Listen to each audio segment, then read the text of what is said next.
To deliver it the right way. That is the key in the Manly Minute. Ken has 5 tips for telling jokes at work. All right, we start with a PSA, people. Okay. Bless you, Gina just sneezed.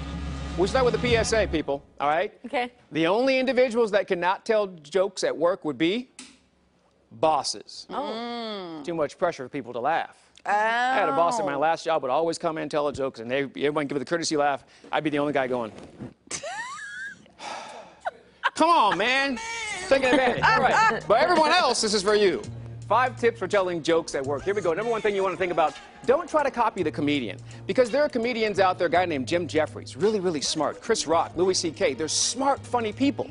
But their jokes are sometimes kind of racy and politically charged. You can't come into work with that stuff. You're going to offend somebody. Next thing you know, you're upstairs at HR or wherever your HR department is. So don't try to copy the comedian joke that you just heard last night or somewhere else. It's just not going to work, and it's probably going to be inappropriate for the workplace. So don't do that. Number 2, okay, if you do have a really good joke you think is going to work, you may want to have that down.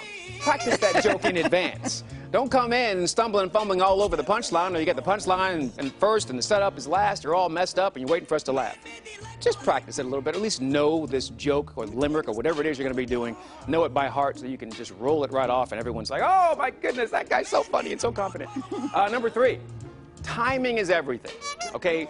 When you deliver this joke really, really matters. If you come in at the beginning of the day and, you know, you work in this environment and maybe there's a tense story out there and we all feel the news every single morning, things that happen, that may not be a good time for a joke. You may want to wait for some other time. So timing is really, really important when you want to kind of unleash that joke on everybody else. You know what else is also important? Man, you got to read the room.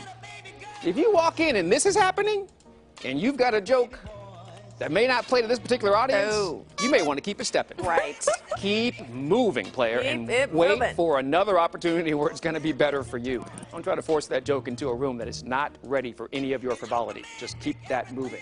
And the last thing you want to think about, you know, you can forget jokes, because you know what works better? Funny stories.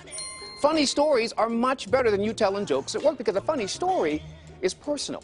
And you can bring people in a lot better with a funny story. If you've got a story of a fishing trip where your buddy's telling them, oh man, I caught this, and you're like, nah man, I've got the actual fish that you caught, it looks like this, that's real, people can relate to that, it's funny, and you really don't run a chance of offending anybody with a funny, personalized story like that. So although it is National Tell a Joke Day at work, you gotta be careful what kind of jokes you tell, when you tell them, and where you tell them. Try sticking to your personalized funny stories. That might be even better. That's 5 tips on telling jokes in the workplace. To find out more, go to GoodDaySacramento.com. Click on Show Info for today's date. And man up for being the funny guy at work, because people think you're more confident. Good Day continues after this. Baby, I got the feeling. You don't know.